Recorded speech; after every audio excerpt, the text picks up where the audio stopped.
Buhay driver. Ayan. Ha? Buhay driver. Taxi? Hindi. Buhay driver, kahit ano. Buhay driver. Tapos na siya linisin nyo, di ba? Oh, ang bilis lang nila nalinis yun. Ayan. Kakapit na niya. Bumili ngayon ng bago ah. Tama yung malakas yung ginagamit namin washer para sa daanan lang. Kung baka agad mo. Oo. Masigat ka agad yung dumi. Kagaya pala yung sa kanila, nababaklas talaga lahat, ano? Ha. Ayan, hindi. Pero may mga hole siya na daanan ng mga washer. Kasi ito, pag tinanggal to, nayuyupi ito. Nayuyupi.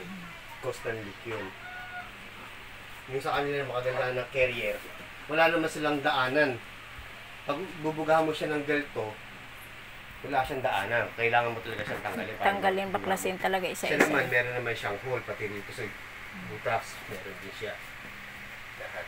Pati mo sa loob, meron siya mga hole doon. Malakas yan kasi ano yan eh. Wala po, ganito lang siya. Hindi palabas na. Ano yan eh, 2 horsepower. Hindi yun. Hindi yun. Diba kailangan? Ayan o. Kailangan lumabas yung kulay niya na Kulay blue. silver. Yung pins. Ito gold. Kaya na itim siya lahat eh. Puro itim.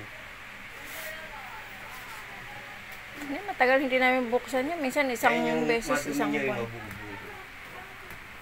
Pag yung hindi talaga sobrang. Ngayon lang nabubuksan ng ano yan. Kasi sobrang init. Ano na lang yung dumi ng aircon.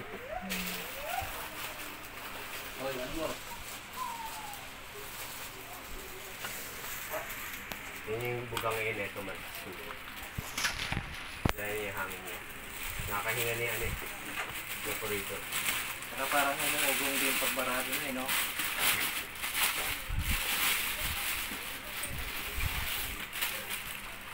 Ayan kami. Hindi pala siya kagaya doon sa ibang aircon na Yung sa kanya, yung control niya rin, dikit lang. Yeah, iba talaga ditanggal ano. Ito iba. Mano-mano sa kanya naman sama-sama. Isang bubutan. Kasi ito, unang labas to ng ano, ng Everest aircon. Ayan. Taga saan kayo, kuya? Sa Isbagong Baryo. Sa? Isbagong Baryo. Sa Istabagong Baryo. Kunin mo pa yung ano, yung number nila para pag ano, kontakin na lang sila.